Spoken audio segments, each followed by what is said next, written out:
Hi everyone, and welcome to this tutorial on using prefabs and precomps in Timeflow. Today I'll walk you through the basics of working with prefabs, how to use precomps to organize your animations, and finally how to create reusable prefabs out of your precomps. Let's dive in.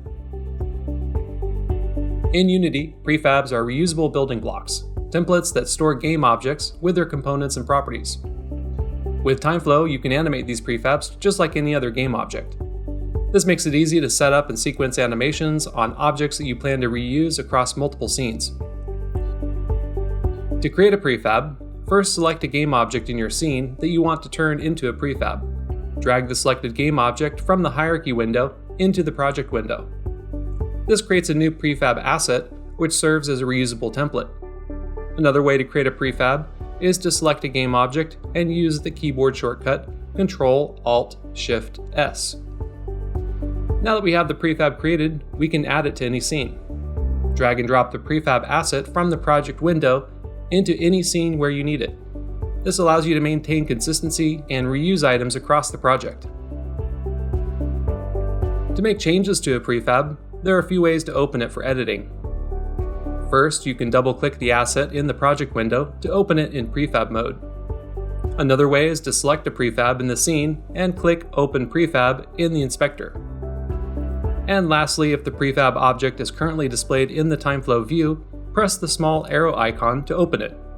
This works the same with precomps, which we'll go over in more detail shortly.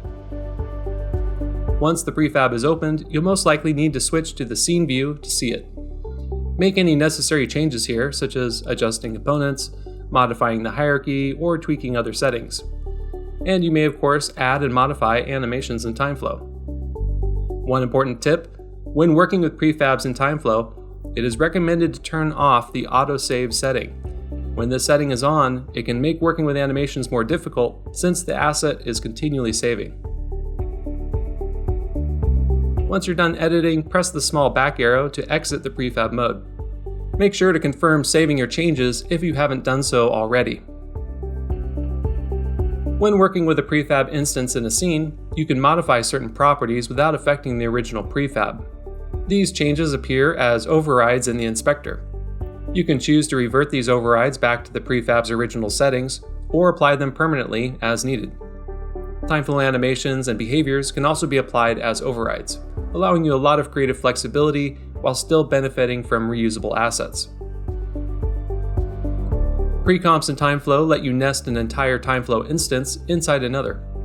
Think of a precomp as a container. It encapsulates a group of animations with its own timeline, markers, and other settings.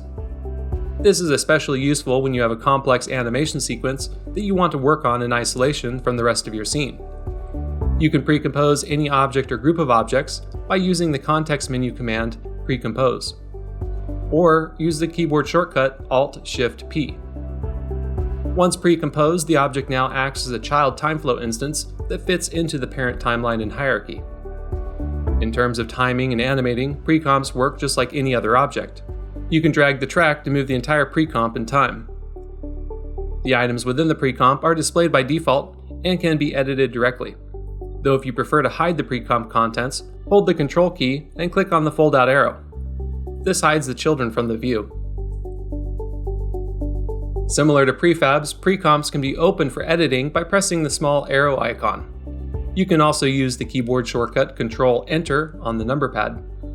This makes the precomp the active Timeflow, which can now be worked on separately from the parent Timeflow. Once you're done making changes, you can return to the parent view by pressing the back arrow, or use the shortcut key Ctrl- on the keypad. The drop-down menu here can also be used to select any Timeflow instance in the scene. Once again, we can Control-click on the fold-out to show the precomp contents. One additional step you can take from here is to save the precomp as a prefab. This means you can reuse the entire nested animation setup in other scenes without having to recreate it from scratch. To do this, simply select your precomp and then save it as a prefab by pressing Ctrl-Alt-Shift-S. Any instance of this prefab will now carry over the precomposed animation setup, making your workflow more efficient and consistent. And that concludes this video on using prefabs and precomps in Timeflow. If you found this tutorial helpful, give it a thumbs up and subscribe for more Timeflow tips.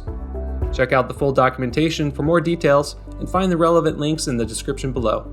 Thanks for watching and happy animating!